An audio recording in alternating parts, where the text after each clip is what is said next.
hear screams from everywhere. I'm addicted to the thrill. It's a dangerous love. Welcome back, everyone, to episode 3 of the series where we build a man before the empire. I think it's a very, very important thing, and it's neglected. I think your life will fall into place if you work on yourself first and the journey. Episode 3, we have my roommate, Your Adam, uncle.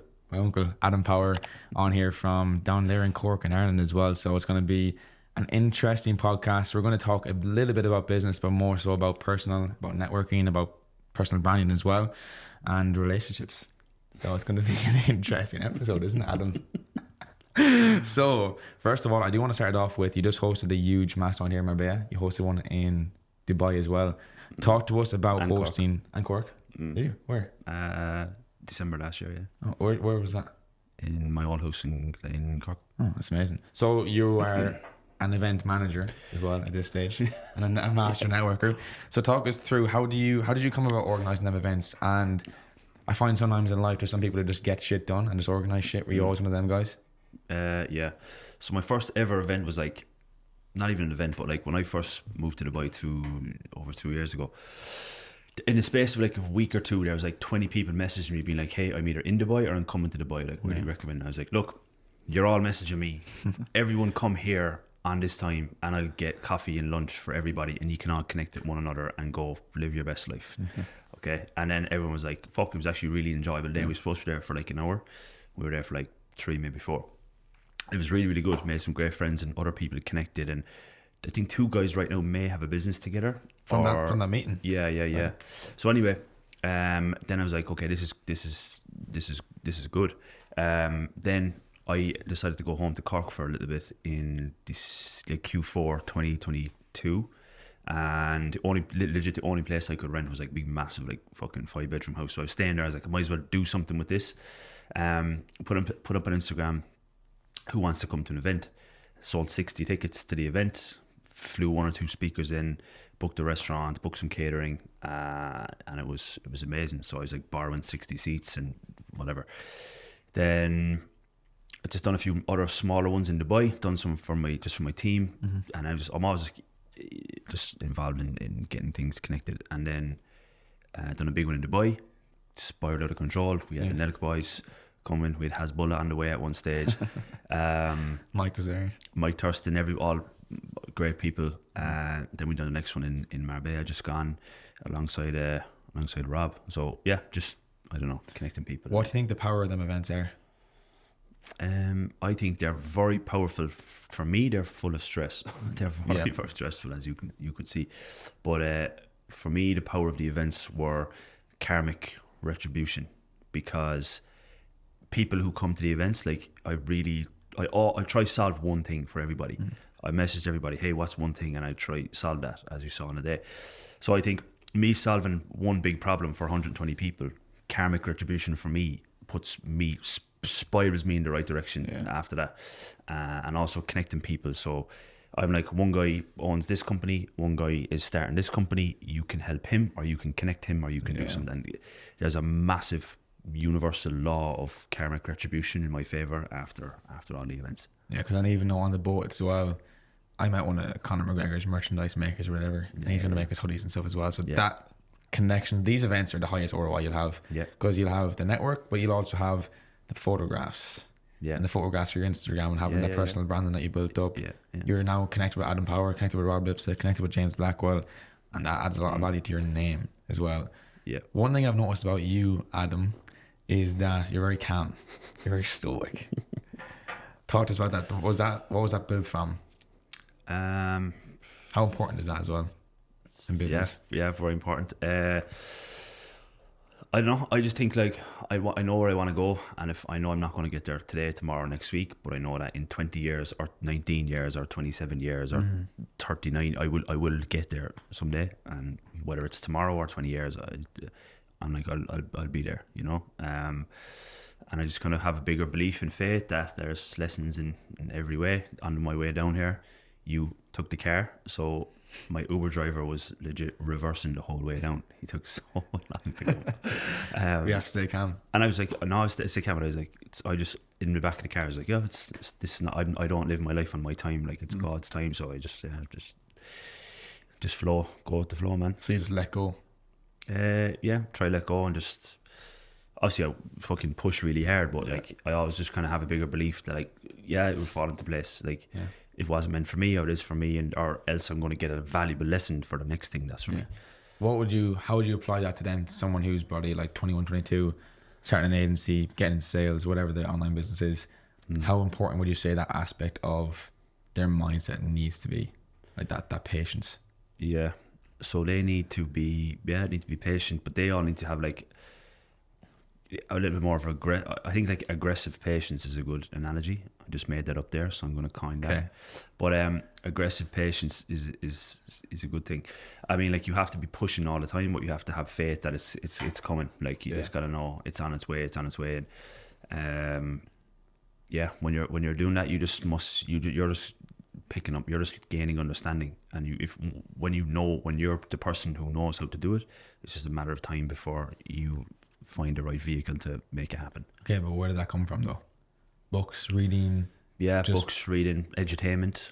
I got from Ty Lopez, which is like, I legit, from when I turned 21 and started, there's been, people don't believe me, but like 3 years I did not watch a movie. Like, I did not watch. I was all podcasts, learning, I watched every video that Bob Proctor has ever made, watched 10,000 hours of Grant Cardone, like, just watched all the guys, Sam Ovens, like, done them all. So I think that just came from scooping up all that edutainment.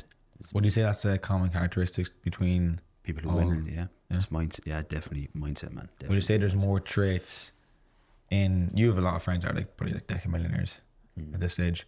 Would you say there's many more traits that you see on a day-to-day basis that they have that like someone starting out won't have? Yeah. I think my most successful friends, if you line them all up and you gave them a great idea, the most successful people like, stupid idea. They see it different. It's like, stupid idea. That's so true. Yeah. And I'll be like, what is that stupid idea?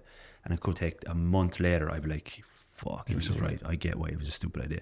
Like, yeah, so they look at things very differently, and they just see things in their own way, and it's from looking at their mindset, and they're not, the game that they're playing is different to the game that everyone else is playing, because they're looking at bigger opportunities. And I think they're understanding the same stress, the same effort, energy, pressure and stress is 1 million is the same for 10 million. Like, it's the same 24 hours each day, it's the same stress, it's the same pressure, it's the same amount of input.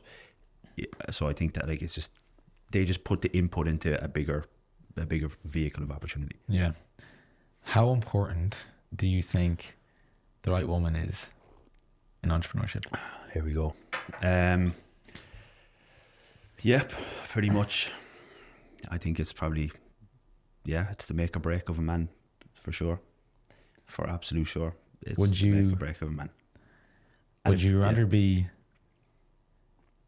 dead broke with a phenomenal woman, or would you rather have 20 million in your account and not have a stable relationship? Well, I wouldn't like a stable relationship. I wouldn't like a unstable relationship at any period of my life. When I'm 27. Would I like $20 million in my bank account right now and not have a relationship? Yeah, because the phase of my life right now is different to like the future phase. So, for example, when I'm in the phase of building a family, hopefully in the next few years, then money will be secondary to that. Yeah. Like all the money accumulated, that's just for family. Just phases. Yeah. So like, I think I would rather be dead broke, but have my soulmate, perfect partner, family. Fucking, do we wake up in the morning and have a little fucking farm, a little house on the beach? I don't know. I would prefer that all day long. Yeah. I'd prefer a million times over. Today, no. 5 years, yeah. How do you navigate? How do you go about navigating the characteristics of a woman that you're looking for right now? Like, is there characteristics that you look for? Because when you have money in your bank account, you have good shoes on your feet, they can tell you have good clothes, you have a Rolex on. How do you judge a woman and how they approach you now, or like what you're looking for? Good question, man. The characteristics look for is just like, can we just enjoy each other's silence? In my opinion, is a good one. can we just enjoy silence? Does it? I hate the transact. I don't want a transactional relationship. If we can just enjoy each other's silence and we love spending time together, whether that's in a restaurant that costs €2,000 for dinner, or whether it's in fucking a little cafe in the corner where we both have a Coke Zero.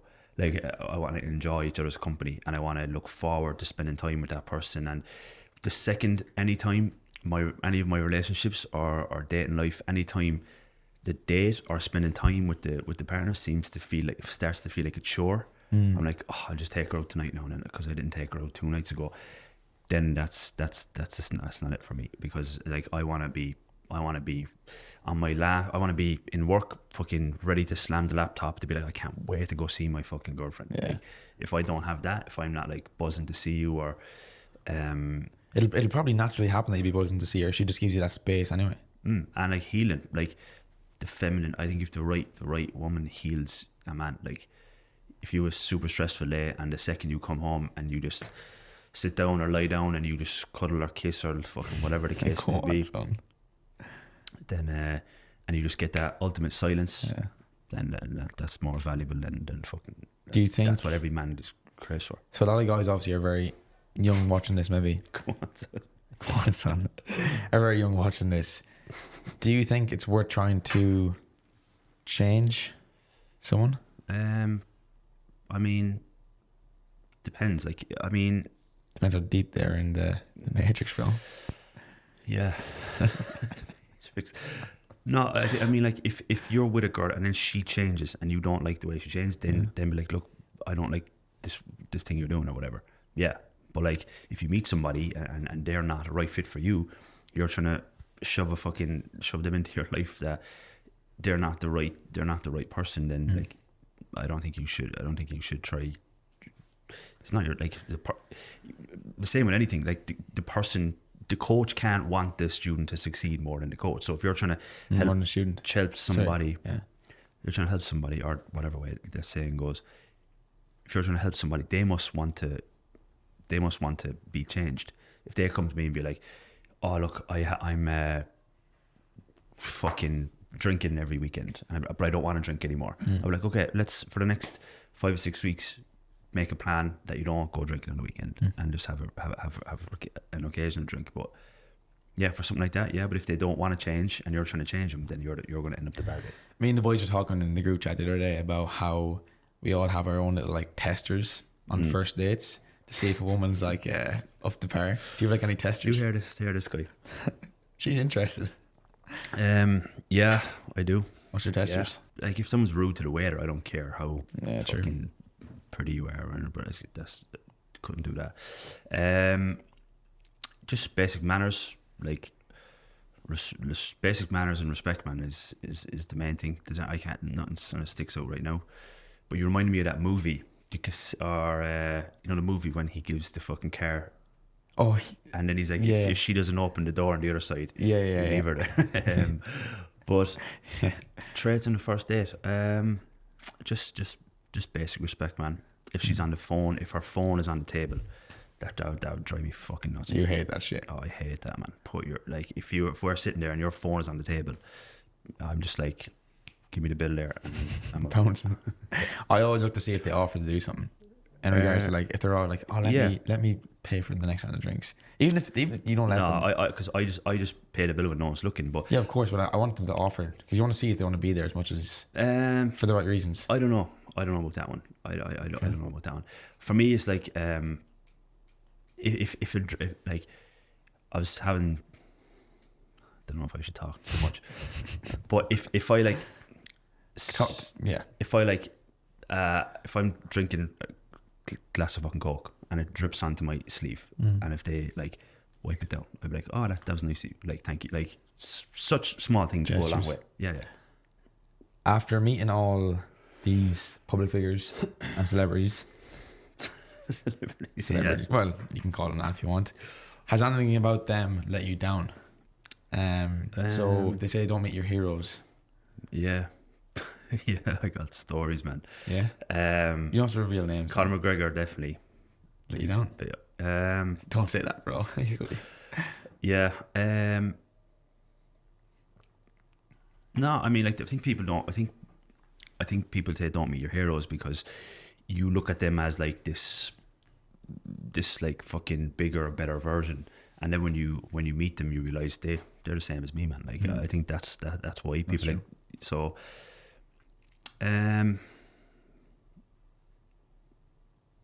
No, I did used to think when I was, say, in Ireland and I was watching videos of people that I've met, I used to think they were like robotic. Like, I just imagine them to be like they have no social life. I think they're like robotic. 5 a.m. wake up, meditate, do this. Like, it's very few are really like that in the beginning phase. Yeah, like Hormozy talks about that, but it was more of a breath of fresh air meeting people that I like. Fuck, like this guy doesn't do that 5 a.m. thing because his work is different. He's thinking all the time. So, I got stories that I can't say that would let me down, but I can't think of anything particularly that has. Okay. You talked about Hormozy there. He just mentioned that period in most entrepreneurs' life where they're not at the very beginning. They have the idea. They're more than their circle. They're more than their small town, but they're not successful yet. And then during that like middle ground, that no man's land of like they're not successful, so their friends can't be like, okay, he's doing well, but he also thinks differently than them, so he doesn't want to be hanging around with them every single day. Do you have any personal advice that you kind of went through in that gap to, I suppose, become stoic and not give a fuck what they say? You just can't give a fuck. If you give a fuck, you don't have a vision. Like, when I visualize in the morning, or I look at my vision of like having a big massive house that's safety and for my kids, for my wife, for that stuff, like that means so much more to me than what some idiot says about me. So like, I don't, that if I didn't have that vision, I would care what people said to me, because if you're looking to progress and do something better and they don't support you, they're not your friends anyway. So you're actually doing yourself a favor by ripping off the band-aid now of, yeah, you're not my friend. Like, I don't think time and friendship overlap. I don't think time overlaps with friendship. I got better friends that I know for 2 or 3 years than I do for 15 years. So, for that phase of your life, you gotta be prepared to be lonely, but you gotta be so busy and excited and pushing that you don't have time to feel lonely. That's a great point. You shouldn't even have time to think about their opinions. Yeah, you should have a to-do list planned out the night before from 6 a.m. all the way to 6 p.m. So that by the time you finish at 6 p.m, you hit the gym and come home, it's 8 o'clock, you're eating and going to bed. You don't have time to even reply to your friends.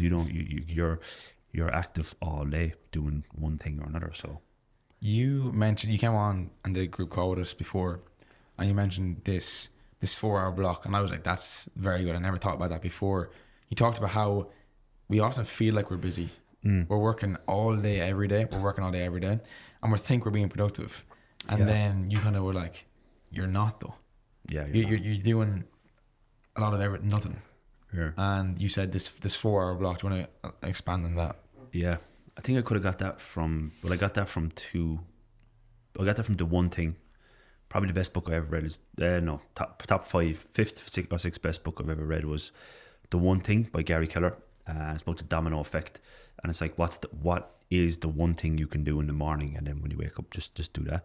And I think I got it from Sam Ovens maybe, but it's just like 1 hour of, like, when you wake up, don't do your 5-hour morning routine, but get yourself in the right headspace and then get to work. That 1 hour of focused work could be work like 3 to 5 hours of messing around in the evening. So I just say to people, like, wake up at 6, do your 7 to 11 block, that 4 hours, just 7 to 11, just do that, and at 11 o'clock everything else will fall into place, and you can just, after you do those 4 hours, from 11 on for the rest of the day, you're just connecting the dots to have the perfect day then. It's an email, it's a phone call, it's connect this, just let you know, do that, do this, because you have those 4 hours done. So you can have a perfect day if you just do those 4 hours, because those 4 hours are worth 12 hours of messing around throughout the day. So yeah, just the domino effect that you need to create, or the compound effect, or the slight edge is another saying. If you can figure out what that is and then do that for 4 hours, then the rest of the day will fall into place. Yeah. You've been in this game for 8 years now. 8 years? Yeah. A lot of people don't have the patience to be in the game 8 years. It's a game of who outlasts the fucking man running beside them nowadays. We're in an economy of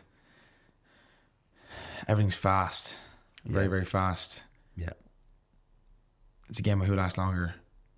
What's your thoughts on that, on the people and the mindsets of the way everyone is right now? Yeah. So I think like this is why I think we just launched a university, and I think that's very different to anything else out there. Most people's universities is basically a client acquisition offer. Yeah. That you feature to get clients, right? Yeah. But like for me, I feel like you can last long by building a really good service, and then the stuff will come. Like, so I think anyone who doesn't want to last long I don't know. For me, what I'm trying to say is, everyone comes in, I need to make 10k a month in the next 6 months, or else I failed. Yeah. But I'm like, if you come in and say, I'm going to be the best at email marketing, I'm going to be the best at web development, I'm going to be the best copywriter, then the 10k a month will just fall into place so easily. And when you're so good and the 10k a month falls into place, then 20k a month is only another block away. And then when you look at, holy shit, 50k a month could be there next year, and then 100k a month could be there in 2 years' time. And so I'm like saying, okay, do I want to sprint and burn myself out going to 10k per month? And by the way, anyone who sprints for cash comes down just as fast. Oh, bro.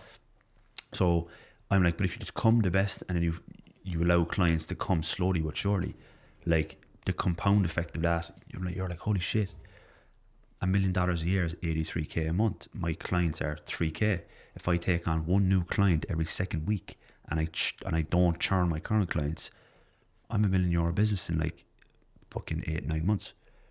And it's like, do the maths. And I'm saying, like, just in order for you to do that, you need to do the best service you can, and then you just show results. And like, everyone, all this sort of stuff is like, so I think the sprint, you need to slow down and do a marathon instead of a sprint. And I think you'll win that way, and get, it's the mindset.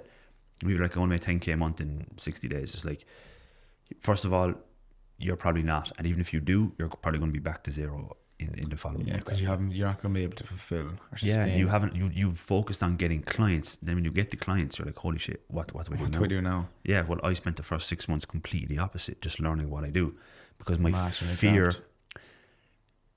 fear, you run from hell and you run to heaven. So I was running from hell. My hell was getting a client, flopping it, them telling everybody in Ireland, haha, your man tried to be an entrepreneur, your man tried to be an advertising fucking thing, and then going back to a factory that I'm the most unemployable guy in Ireland, by the way. So that was my biggest fear. So that fear made me logically think, wait, I have to go above and beyond for every client that I ever work with, so that I can get 100k a month and I can do whatever I need to do, Really agreed. How important do you think, look, we're all flawed. Yeah. But how important do you think a relationship with God is going forward for I know it's difficult, because I know we come from a Catholic country, and yeah, it's very hard to follow Jesus in a good way. But how important do you feel like that will be to your fulfillment in the next 10 years, 20 years? Yeah, I mean, like, I can't connect the dots of life of a fulfilled, happy, purposeful, meaningful life without having faith in your life. Like, I don't see it being there, because there's a lot more to everything than the eyes can see. Like, we're just a human form. What we see with our eyes, our perception is just so minimal to what's there. And I do feel like, how can you, for you to just see the world in this 3D-dimensional thing is a sad way of living, man. Because like, there's so much more to everything. And if you're just thinking, I'm bouncing around day to day, and I'm gonna pass away, and that's the end of it, right? For number one, you're uneducated, because you don't know that you're a soul in a body with a name. It's who you are. You don't know who you are. Yeah. If I said to most people, who are you? They'd say, oh, I'm Adam. It's like, Adam is just a name. Adam is just a word that people say to get my attention. And if people say, "Oh, I'm Adam. This is my body," it's like my body, my hand, my leg, my head.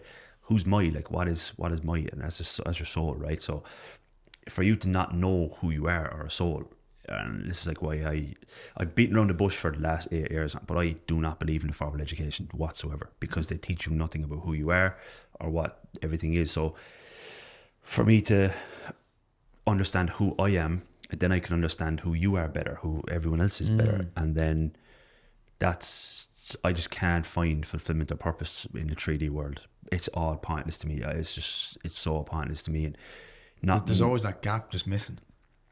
Yeah, but like, if I don't have a faith, I can just steal your wallet and pretend I didn't steal it, and no one's watching me. I can do whatever I want. And then I come home and I'm sinning. It's a negative. It's a sin to sin. I'm in a negative state, and I'm attracting negative state. And literally, one sin brings you down a spiral of negative existence. So I just can't see it. And so I think that for those of you anyone who I see that's like, oh, they don't have a faith, I'm like, you're just so uneducated, man. You're so uneducated. And a lot of the time, it takes a traumatic effect for them to get educated, or for them to get an understanding, or for them to be like, God, are you up there? I need help. Like, Let me learn. They learn the hard way. Jesus will show himself in the hard way unless you go to him. How did you find him? I just had it from the kid. Like, I've the Pieta here, Holy Mary tattooed on my arm. I got that when I was 16. So that's 11 years ago. Like, I've never one time in my entire life questioned my faith. Really? I thought it was like a newer thing. No, I've had my faith. I haven't been confident enough to vocalize it only up the past couple of years, because I used to care what people think. Now I couldn't give a flying fuck. But previously, I just wouldn't vocalize it because it was kind of like out of the ordinary or whatever. But like now, for me, I couldn't give a fuck anyway. But I think like having your faith is just. So where did it came from? I think it came from my grandmother. So I got the Pieta, which is the Holy Mary statue in Italy, tattooed on my arm. That is to represent my mother and my grandmother, and my mother, my grandmother, and my other grandmother, and all the females in my family tree. So all the motherly figures in my life, that's to represent them, and also have a faith that's Jesus Christ's mother, right? So for me, as a kid, I've always kind of got lessons from my grandmother on my father's side, and also my mother's side too. But my grandmother would say, when's the last time you went to church? And I'd be like, oh, it's been like 6 months. And she'd be like, if you don't go in 12 months, like it's a damage on your soul. It's a black mark on your soul. So she would teach me all these religious stuff. And then, as I said, I was the most unemployable guy in Ireland. So I was always unemployed. So I would be like, wake up on a Tuesday morning, hang out with my grandmother for the full day, watching like Jeremy Kyle or Jeremy Springer on the TV. Classic, man. Classic. For my whole teenage years. And I just hang out with my nan all day. Like, she passed away back in 2018. Oh, that's right. But we used to just hang out all day. Like, and we would like, I'd wake up at like 11 o'clock on a Wednesday and like play PlayStation. Jeremy Kyle, just watch Jeremy Kyle. And then we'd like, she'd throughout the day just drop little teachings of that, yeah. So I think that's where I got it, man, to be honest. But I remember being like, as long as I can remember, being a 4-year-old kid running away from a dog. I mean, like, God, if you please don't allow this dog to bite me, I'm going to pray every night for the next 7 days. Yeah. And I would always get away from the dog. Yeah, I really encourage every single person watching this to look into it, because there's so many aspects of, if you just start acting more like Jesus Christ in your day-to-day life, you're going to find so much more peace and fulfillment and joy, and you'll start treating people better. The world will come back for you as well. You'll have no ego, and having no ego is, you can be confident in business. You need self-conviction. But having an ego will stop you from networking. It'll stop you from growing your own business. It's just a killer. If you have a good relationship with God, you won't have that. It's gone. But moving on from that, I want to kind of talk about the education system. As you said, you have a new university out right now. Obviously, there's so much stuff that we could probably say about the current system of things across the world. But what's the purpose of your stuff? So, purpose of my stuff was my finding purpose for me, really. But I mean, I don't know. So basically, what I feel like I'm more valuable to the world than running ads acquiring customers for brands. Like I've been doing that for 8 years now. I set out with a massive goal to replace my salary of 2-3k a month or whatever back in 2016, 2017. I've done that, and I like my wildest imagination of dreams was 10k a month. I couldn't even count that. I thought like that was a billionaire for me when I started out. So I do feel like I've achieved 10x that. I've achieved everything that I set out to do in that, and I loved every step of the way. And over the past couple of years, I just kind of found myself unfulfilled from times, and I kind of made a promise to myself and you know, throughout my prayers with God over the years, is that if this works for me, I promise I will allow it to work for as many people as possible. So I get a lot more purpose now. Like you heard some of the voice notes, you met some people in the university who've come over to meet me. Like their lives are changed, you know. Even just mindset shifts as well. Yeah, I mean, like people are like, Adam, I never, like, I thought for example, some guys are like between 25 and 30. They're like, Adam, I thought the next 50 years was going to be in this office. No, you're giving me this spark and this hope to know that in the next 1 or 2 years or the next 3 months, I can leave, and I don't got to be in here, and I can fucking do what I want, and I can have freedom. So for me to get those messages means the world to me, and it helps me sleep at night, and I wake up excited for the day. Like when I was building my agency over the years, I used to jump out of bed at 5:30, 6 o'clock on a Monday morning, and I used to be going to sleep on a Sunday night being like, I cannot wait for tomorrow to call all my clients, to check the results, to fucking ring new clients, to do whatever the case may be. And I just lost that over the past couple of years because the vehicle I'm in is not having the impact that I have. I got more to give to the world than what I'm doing. So I just think it's the next thing for me, and it's my purpose. But about a year ago, I picked up a book called Ikigai, which is this old Spanish proverb. And when I read that, it's like a workbook. So at the end, it pumps out like your overlapping traits. And mine was education, connectivity, and mine was education, connectivity, and I think it was teaching, the third one. But the main two were like, yeah, I was like, I need to do that. You know, I love that. I think I seen at the event itself, and you had 5 or 6 guys over at the house. And I think even just the mindset shift of just seeing that there's some other option and some other alternative is actually just a breath of fresh air for these guys. And the reason that you're all watching this as well is because you know there's something inside you that's just a bit different. You might be held back from what's going on at home, and that's fine. You'll find your way. Yeah. You're with your tribe right now, in Adam and myself and with Robert, any of the other guests. You find relatability there. Yeah. And that's powerful, is acting it though. Don't sit here and just think and want, do. And Adam's university is one way of just doing. So definitely consider it strongly. I'm going to bring up something controversial.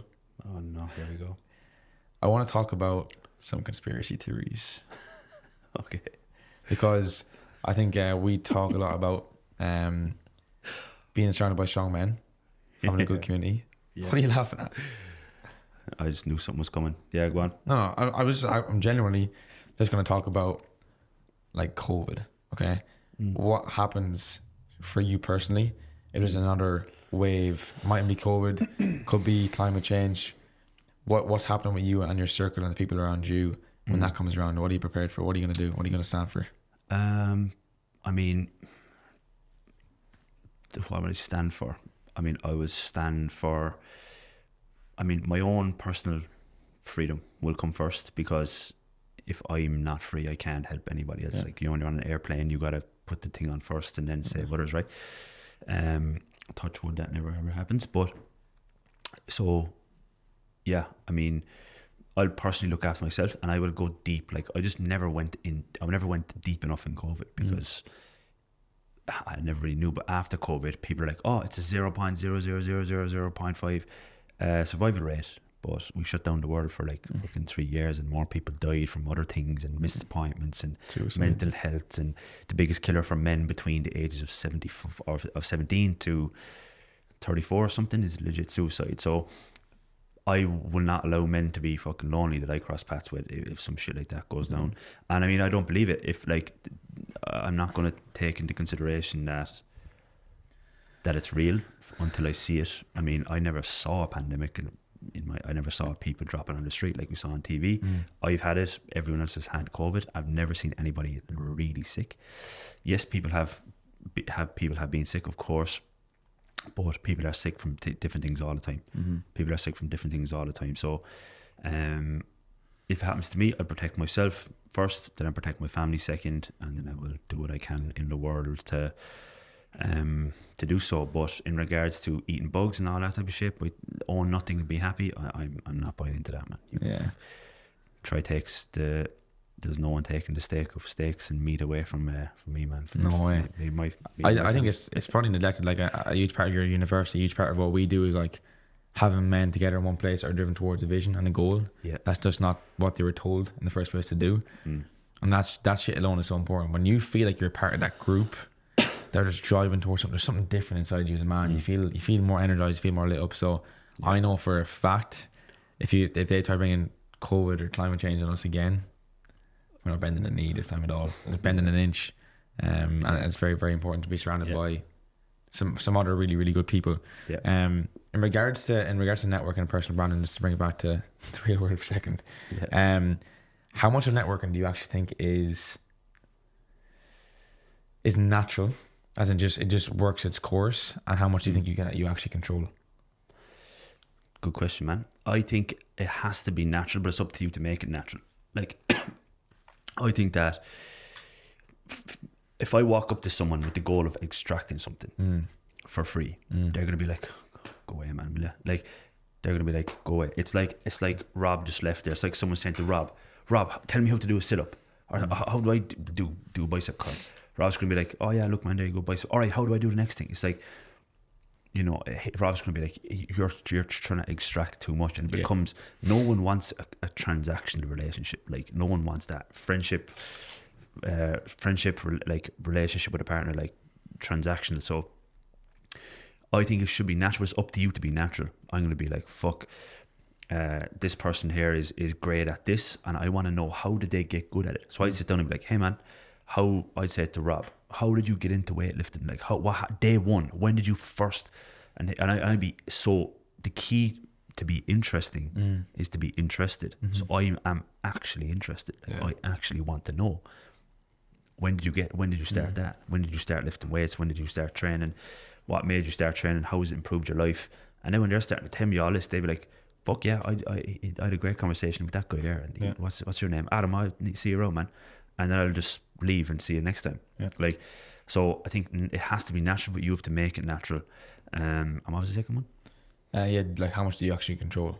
I think you control a lot of it. Yeah, you control all of it, because whatever you say or how you transact in regards to body language, energy, and verbal communication, which verbal communication is such a small percentage of actually communicating with someone. So if you're coming over with this like this weird energy, aggressive energy, "Hey, tell me everything you know right now," and you have a pen and paper, "Okay, how do I?" It's like, person's gonna be like, does that happen? Probably, yeah. I mean, like, probably, yeah, it does, yeah. In Dubai, I can in Dubai, yeah. So if you have that weird energy, people are gonna be like, something's off here, man. I'm not comfortable here. Like, it's weird, but you got to make it natural, and you got to control it by just not bombarding. They don't owe you anything. Yeah. Would you say people should probably just work on themselves a bit more before even trying to network? Or yeah, so there's another part of that is an exchange of value. I said a transaction there. It shouldn't be. It should be natural exchange of value. So I'd say, after I ask all the questions, "Hey, how did you start weightlifting? How did you do all that?" And I'm like, "Oh man, you know what you should do? You should check out this guy." Yeah. Fuck, did you ever hear this guy? And they're like, "No." I'm like, "Fuck, I got his. I'll send you. Here's his Instagram. Here's his WhatsApp.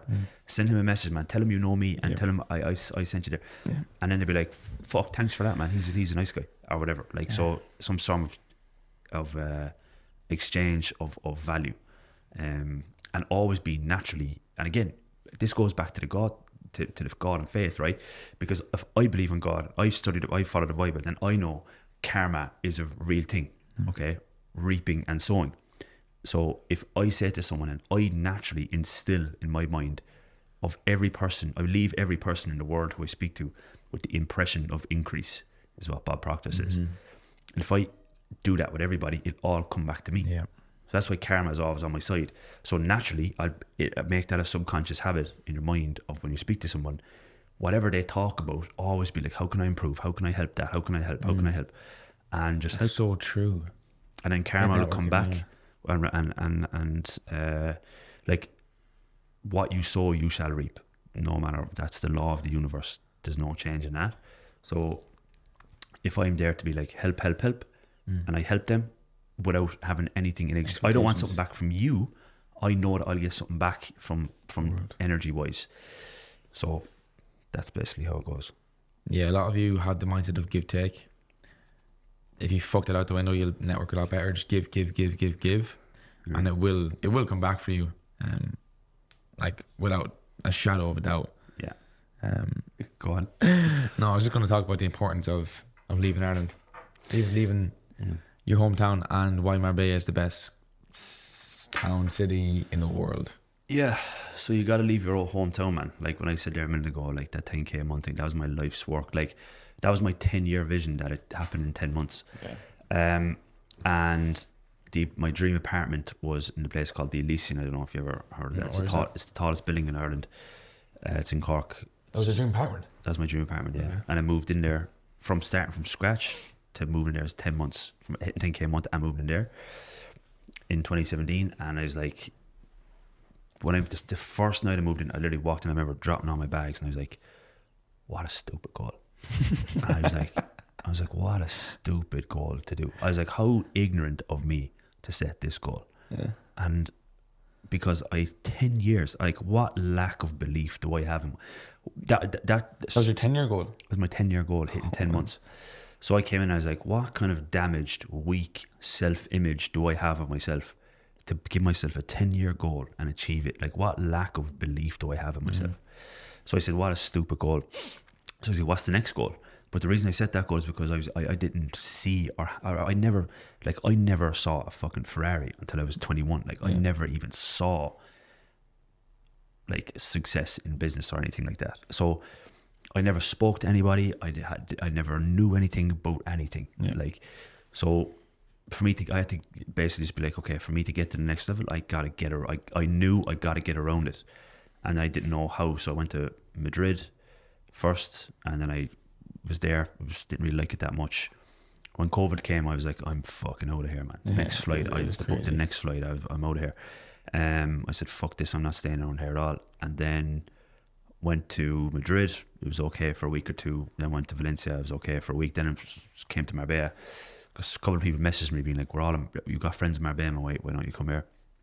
So I came down, and when I drove in, it just felt like home. So I think Marbella is the first place in the world where I ever had like freedom.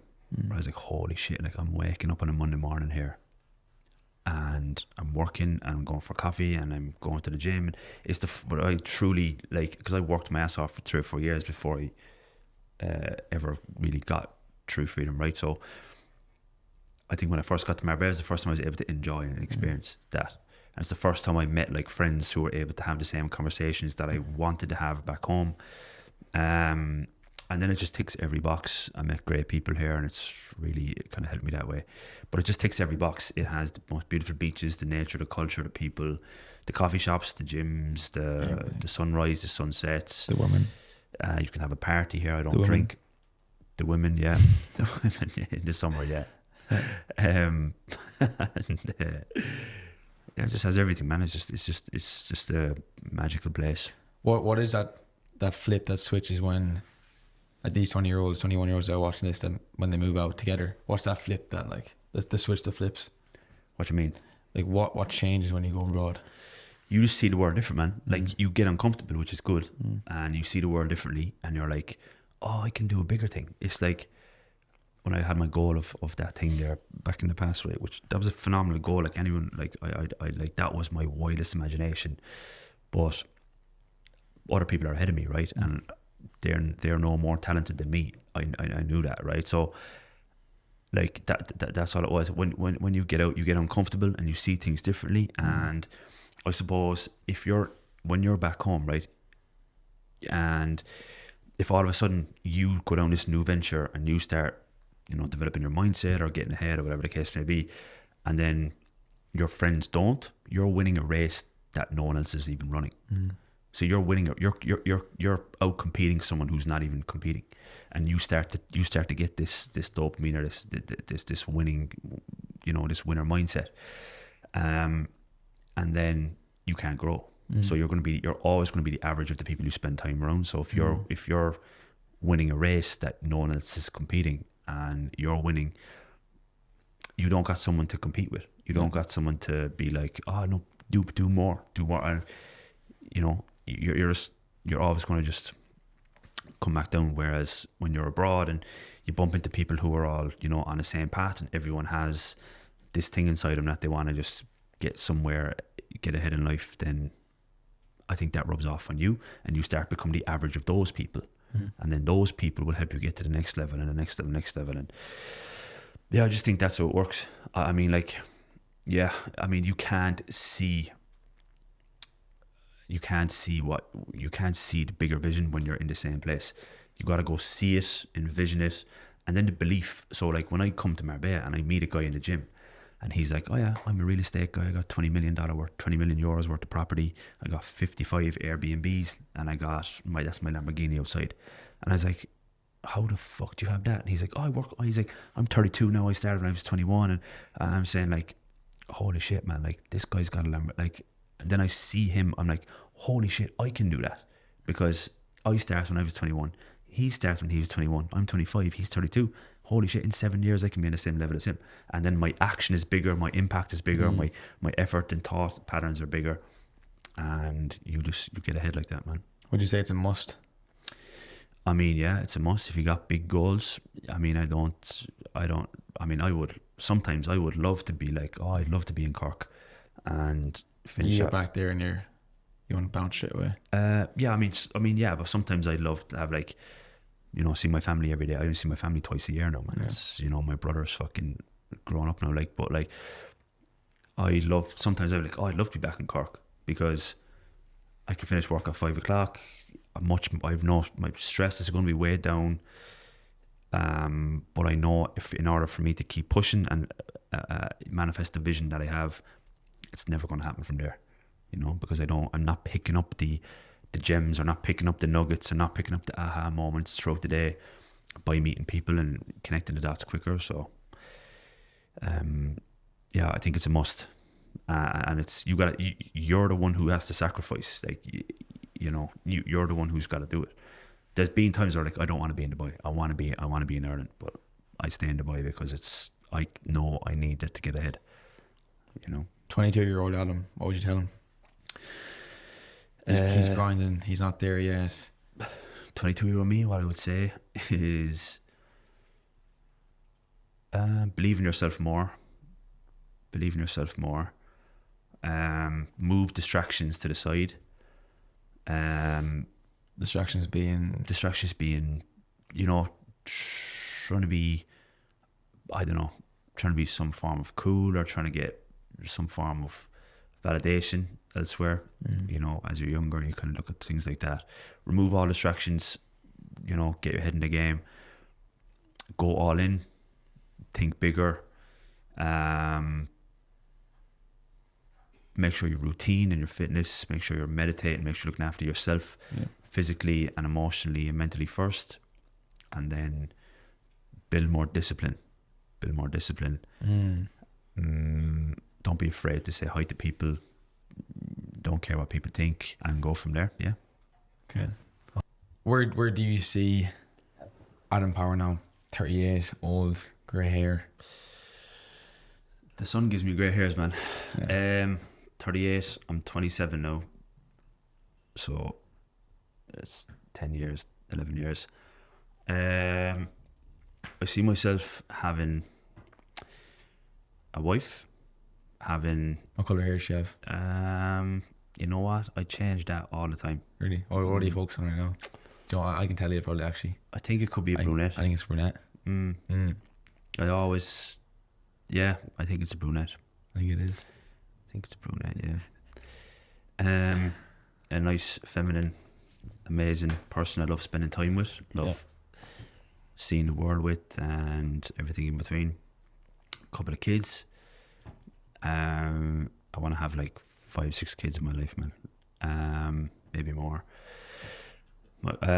Property. I want to have a couple of homes, which is why I'm working very hard right now. That's what I'm fighting for over the next decade. That's what I'm fighting for, is to get homes, security, shelter, and all that good stuff, as a man should. So number one, I want to get a home in Costa del Sol. That is recently a goal that I've set. Home in Costa del Sol. That's more of a relaxed, barbecues, families. When I'm not there, I give mother and father keys so they can come back and forth whenever they want. What I want to do is just give them my card, book your flights back and forth. There's a driver there for you. That's my giving back to them. For the last 10-20% of their life, they have full access to that. Then I want to build a home, like a home where we have Christmas, we have a big tree, and we have fucking at home in Ireland, or I don't know. I mean, I would. That's a tier to like. Do you want to have a house at home? Yeah, I mean that's the thing. I don't know. I mean, I looked at the UK as well, like somewhere outside of London, outside of Manchester, where I have a home, and I build from scratch. I buy land and just build. And got like a big driveway. I have that envisioned all the way down, and I just have good investments. I'm helping people.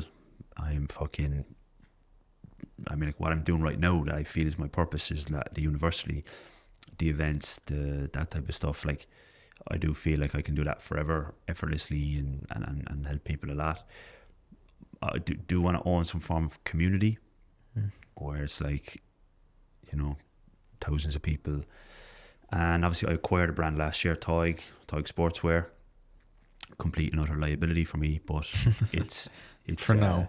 For now, yeah, but I know it's part of my vision. It's part of my vision. So top of your game. Have something in the fitness world, training, running, marathons, swimming, boxing, basketball, all that type of good stuff. And I'd like to be going around the world doing stuff with that. And yeah, that's pretty much it. Loving my work, not doing any, work that's not purposeful, or just letting all that fall into place. Having a family, raising the kids, teaching them, praying for them, praying every night, having fucking good food, no messing about, and just living a fucking peaceful life, man. Is that written down somewhere? How long have you written down your goals for? You set goals. That's the thing you do, isn't it? You're like good at that. Yeah, I set goals all the time. Yeah. How do you set them? Is it like you start 10-year, you reverse engineer? Yeah, I'd have like 1 year and plus 10-year goals. So I'd have like a 1 year goal that I kind of maybe might understand how to hit. I'm like, okay, like if everything falls into place, that we might get there. Yeah. But then I also have like goals that I have absolutely no idea how they're going to happen. Like I have zero clue. But the faith that I have, and I just know it's going to happen. It's going to happen without a shadow of a doubt. I just don't know how. The fun part is in finding out then as well. I set goals for 1 year. I set goals for like my fucking Notion template is like today, this week, this month, this year, 10, and then long term vision of purpose. So yeah, how do I set goals? Yeah, so there's 3 ways to set goals. Basically, lesson from Bob Proctor. Number 1 is like something you've already done. I want to fucking travel to Marbella. Okay, I've done that loads of times. That's not really a good goal. There's no growth attached to that. Then number 2 is like, if this happens, and I get a bit of luck over here, and then I push extra hard this, and then this person says yes, and all this sort of stuff comes together. That's like wishful. That's like kind of like, you grow a little bit. Then you have the 3rd goal, which is like your fantasy. To create a big, massive fantasy, and like the key there is like you don't even know how, and also make sure you just don't shut down an idea because you don't believe it. So we're trained to be like, if you don't know how it's going to happen, don't ever waste your breath. Yeah, I struggle with that a lot. And that's why I hate. I'm verbal about it now. I hate the formal education because it ruins the mind, it ruins the imagination. The imagination is legitimately a bicep muscle. I talked about it with Rob as well. Like to the education system, stupid. But now he's gone on to build a multi-million-dollar business in his own industry that he's good at. He has skill sets in. Yeah, so Rob destroys dreams, and you don't know what talents you have. And when you don't let your imagination flourish and let that go to where you wanted to go and build that vision, like the imagination is a faculty of the mind. It's legit a muscle that you need to work. Visualization is legitimately like a gym session, a workout for your imagination or your faculty of your mind. If you can't build that, if you can't work your imagination to in a split second go to where you want to go, like just there, I mentally went to my house that I spoke about a second ago that I want to build. So I'm there. I'm just not in there in a physical form. I'm there in a mental form, which is just one form away from physical. So that's real. The imagination is legit real. I know that sounds fucking mad for people who are formally educated. Well, the future isn't constructed yet at all. You construct your future, and your imagination, your thoughts, and the way you act on a day-to-day basis will construct that. Yeah, without a shadow of a doubt. Exactly. So I can't remember the question, but anyway, just make your goals. If you can't work towards something, then you don't know if you hit it or not. Like if you just drive out of your driveway, go left, keep going left, 20 years later, you're going to come full circle around the world, back in your driveway. That's when people go sideways without a goal. If you don't know what you're trying to hit and you're just waking up every day working, number one, you're going to burn out. Number two, you're never going to be able to reverse engineer what you want to achieve. And number three, you're going to essentially go around in circles or go sideways. So the purpose of a goal is to grow, not to get. If you grow, you'll get what you want. But if you aim to get, then you won't grow. You'll get, but that's going to be short term because your self-image will cancel it out. So focus on the process. Focus on the process. Focus on growing. Like, okay, right now, Adam 1.0, that like the houses that I just explained there, Adam today is not capable of that. But I know over the next decade I'm going to become Adam 2.0, 3.0, 4.0, and maybe Adam 15.0 is capable of that. But every year I'm going to get to the next person I am. So my goal is to become Adam 2.0, and then Adam 2.0 will have the knowledge, will have the events, will have the circumstances, the situation and the people to be able to connect the dots to get my goal. So my purpose is to grow, not to get. When you grow, you will get. That's the key. What I kind of want to leave everyone off on a note is, you look at these podcasts and you're very, very focused on the words.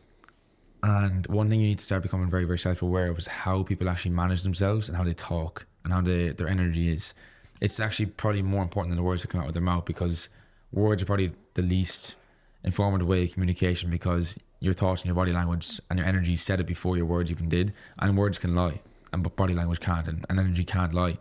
So if you're watching this podcast, look at the way Adam's holding himself more than what he's saying, and aspire to have that, like the calmness and the stoicness and that clarity on what his visions and his goals are. If you build that version of you more than just like the technical aspects, that will bring you like very, very far in your process. So is there any kind of final words or thoughts you're thinking of right now that you want to leave everyone with? No, but good point though. I mean, like, I don't think of myself as a genius or anything, but like I really go deep on the stuff I'm speaking of, and I understand it at a deeper. I try to understand things at a deeper level and just be able to.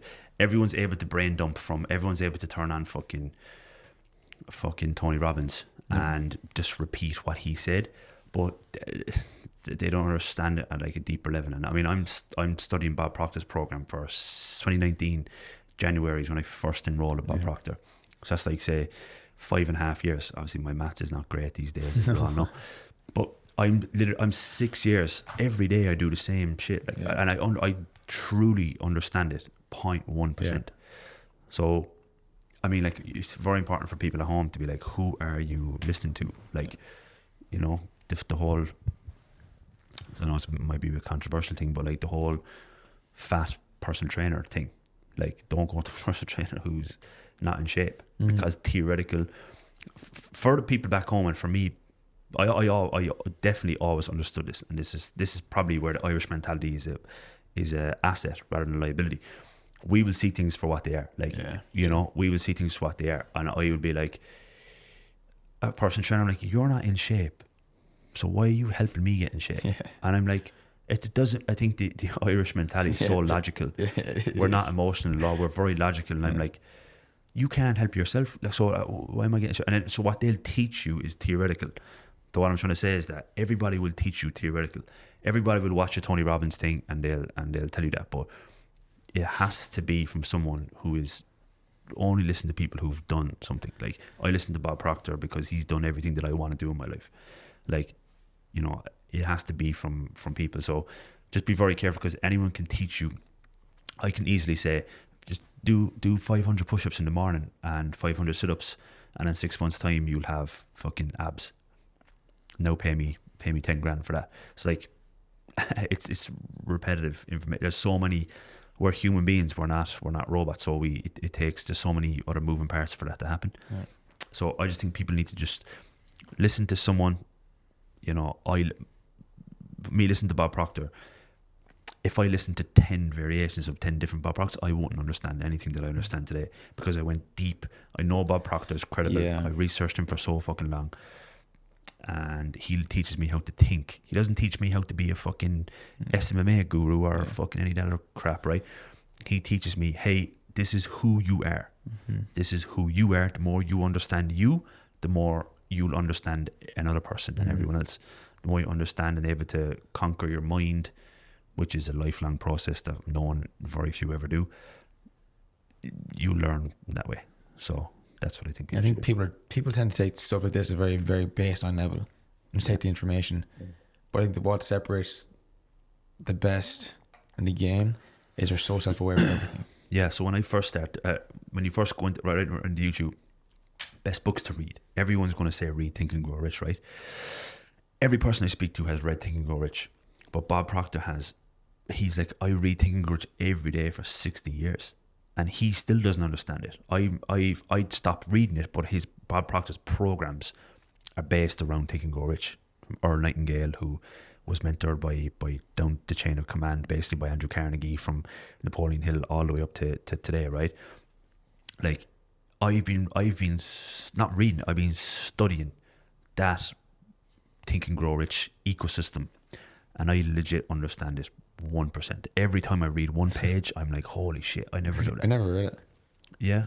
So like, it's good to, like, everyone who I speak to will say like, oh, I read that book, but like, I think you need to read it like 50 times. Yeah. You need to study and not just read. And like what you said there, people will kind of say like, oh yeah, I understand that. And like, you don't really understand it. You're just aware it exists. You don't, if you have a thought that's bouncing around in your mind, conscious mind, that doesn't mean you understand it or it's part of your existence. Like, I know that plug turns that light on, electricity goes from there to there. I know, I'm aware, I'm consciously know that. I have no idea what the fuck's going, how that's happening. I have no idea. I don't understand electricity. So I think that's what separates the best agency owners as well and sales reps as well, because you can give someone information all you want, but it's the ones that like make it their own and understand it to a deeper level and make it theirs that are like the best. Like the best, some agency owners that we talk to, you tell them the same thing over and over again, and they just keep taking it at face value. And face value, this is this, but they actually haven't gone that layer deeper to understand why exactly you say something that way, and maybe how you can reconstruct it to say it your way. That's what separates the fucking. Do you know what's funny? We are an hour into the podcast. You didn't ask me one agency question, and that shows me that my passion is elsewhere. Like, well, I meant intentional. No, I know that, but I mean, like, if there's another agency guy that sits down, you might be like, oh, tell me about the agency. Whereas it shows my purpose and my corner of the world that I carve out for the Atom Power fucking zip code is different than having an agency. You know what I mean? Because there's more. I rarely get asked the agency questions. Give me some agency questions. Give you some agency questions. Let's prove I'm not a. Let's prove I know what I'm talking about. Acquisition nowadays is a huge issue. Getting new clients. Everyone's doing the exact same thing. Business owners are getting called 5-10 times a day. Yeah. How do you separate yourself from the rest? I love this now, one. buddy. I love this one. So the question is, everyone's looking to get clients. How do you separate yourself from the rest? Essentially. Or what acquisition channels are the best for them? There's no acquisition channel. It's about understanding what the client wants. For us, 8 years ago, I understood the client wants to spend €1 and make €7 back in sales. They don't want the best. They don't want the best copywriting. They don't want the best thing. And I was like, okay, 90% of our effort is going to, you're not going to have the people in suits and briefcases and fancy presentations. You're never going to get that. You're going to get a Loom video at the end of the month of exactly what's going on, and you get a touch point every Monday. 99% of our efforts are going to go into spending €1 of your hard-earned money and bringing you back as many multiples as we possibly can. And I'm like, if you hate us, hate our culture, if you don't like our systems, if you don't like our team, if you don't like how we communicate, if you don't, whatever you don't like, you can deal with that if we get you this. And clients are saying that, Adam, you're fucking driving me mad, but we have a record month. And I'm like, great, I'll see you next month. That's always what's happened to me. Yeah. And people will say, fuck yeah, look, the report wasn't great, or this other thing wasn't great. I mean, obviously we improved it now, right? But I'm like, I understand all of our efforts go into this thing. Mm-hmm. If you sell a product, we understand all of your margins.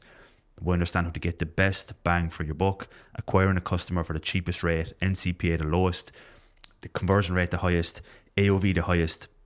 And actually we have so many ways that we can improve the customer journey to get your retention and your LTV up.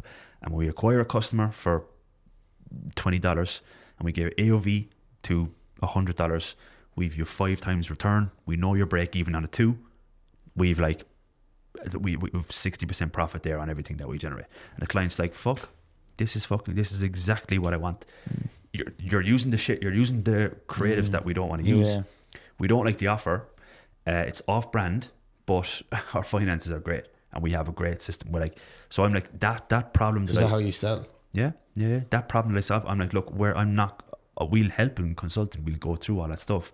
But I'm telling you right now, you told me on the onboarding call and on the booking that you want to get the best return for your ad spend. You want to get the best ROAS. In order to do that, we need to do all these things. And if you can do that, we can fucking kill it. If you don't, it's going to be a short-term relationship here. Yeah. Sometimes it works out great, sometimes it doesn't, and all of our focus goes into that. I think over the years, I've always just said, hey, no, we just get ROAS. We don't have this other stuff. We just know we're an acquisition agency and acquisition/retention, right? But over the years, we just always got the best bang for your buck. So for me, doing that allowed me to get the best clients coming in. And our clients are the biggest brands in the world, like in different spaces. So you're saying understand your client's core needs. And the way to do that is ask the client why twice. So I'd always say, hey, we want to get good ads. We want to run great Google and Facebook meta ads or whatever. Why? Or we just need to get profit. We need to get sales up. Why? So we can have a more profitable business that we can reinvest. And okay, I'm going to give you more profitable business, and I give you more profitable business you can reinvest. So I always ask why twice at a deeper level, and then whatever they really tell me after asking that, I'll solve that problem. Yeah. And then when you solve that problem at the core level, the main thing that they previously wanted will just fall into place. So having the best area there will get the client fucking super happy. I feel like people right now with the agency space are a bunch of like people who don't understand their client, and they're trying to just sell lead gen, and they're just selling lead gen on a basis, and like their client might actually want web development more, or their client might want whatever more, and they don't actually understand why they're selling what they're selling to the person. Exactly, because it's fucking delusional. It's legitimately keeps me awake at night time being like, what are you talking about? Like, people are acquiring clients and they have no idea how to get results for the clients, how to onboard a client, how to do anything, because they buy a client acquisition thing. And then it's like, it's legit. Like, if you actually think about it logically, this is where the Irish mindset is an asset as well. Mm-hmm. It's legitimately like me opening up a mechanic garage across the road and be like, I'm going to fix your car. I have no idea, but I'm going to put up a big massive sign, and I'm going to put flyers everywhere, and I'm going to fucking do everything in the local area to be like, I will fix the car as best I possibly can. Yeah. And then when you bring the car to me and I sit there and you pay me and I bill you, and I'm in the garage and I open up your bonnet, I'm like, what do I do here? And then I'm trying to ring mechanics in the local area and I say, the car, I think the car needs a service. There's a weird noise here. And they tell me what to do. I'm unqualified to know if that's wrong or right. Yeah. That's what people are doing right now. They're legitimately getting these client acquisition Every time I click YouTube, I see, hey, I'll help you acquire 20 new clients. You don't need to acquire so many clients if you don't churn the current clients you have. We take on a client once every quarter. And like, we just don't churn the clients. If your churn is sub 15% and you take on a client every second month, you have a 7-figure agency in a short period of time. You don't need the client acquisition systems. You need the best solution, and they'll come to you. Like, if you got, what's the saying, fucking honey and bees or whatever, if you got fucking honey and the bees will come to the honey. Yeah. That's, people need to understand that, man. You just spend like the first 60 days not even looking to acquire a client, getting the best service that you can possibly do. So when you get into an ad account or into a website or into whatever, you're like, I know exactly what to do, and then clients will come. That's just how it works. So if you're a struggling agency owner, you would say just like, actually, you would if you're a struggling agency owner, you would then just say like, actually maybe just take a quick break, like a month break, come away, identify your client, their core needs, and actually understand how to deliver that fully. Yeah. And then you probably actually have naturally more conviction in your offer anyway, and sell more, and now you actually understand what the problem is. Yeah. So just actually come back to grow. Yeah. If you need all the sales training in the world, you don't have a good business. Yeah. Because if like Grant Cardone says, like, his best sales pitch or whatever was like, his first sales job was like, do you like fish? And then they're like, yeah. And he's like, I got fish. Do you want to buy fish? It's like he was selling fish, right? Yeah. So he's like, do you want what I have? And it's like, yeah. And I'm like, perfect. I'm very confident we can get the results. Do you want to get started? Whereas if you have to do all this, like, what would it mean for your fucking family to get this? I'm like, I actually cringe up. It's what would it mean? that one lasts long, especially in business. But a struggling agency, if you need to be sold in your own product, if you had a brand, would you onboard yourself and pay yourself whatever you want to charge? Yep. I would legitimately sit there, give the pitch, and then go around to the other side of the table and listen to the pitch and look at it from the client's perspective and say, would I buy that? Would I pay $5,000 a month for this? And if you say no, you got to get back to work. Yeah. You got to get back to work. I think that's a fucking phenomenal way to end it, because I think it's just so true. And a lot of you need to go back to the drawing board, because you need to you're so caught up in trying to pull just random shit together. Just need to take some time away, relax, understand your client, understand your offer. Would you pay for your offer? And then get on, start selling with conviction. But Adam, it's been a pleasure, brother. I'm sure we'll see you around again. But any socials where to contact you? Probably Instagram, I'd say. I'm going to get Ollie to make a link tree for myself. Apparently that's what all of the cool people do these days. A hoobie, maybe. Huh? A hoobie, it's called. A hoobie, is that another one? Yeah. See, I'm not cool, man. Yeah, boring. Me. But yeah, I think I'm going to get some to do that, and I'll have an email list and whatever else on there. I'm going to commit, as of next week, I'm going to commit to send an email every day. Every day? Yeah. Going forward, I'm going to get an email every single day for a year is my commitment to myself. And yeah, that's the plan. So yeah, wherever you want to find me, probably Instagram, Twitter. Kyle's in my Twitter. He posts kind of every 1 or 2 days. And yeah, Adam Power 96. Adam Power 96. Yeah, I think my Twitter is Adam Power 21.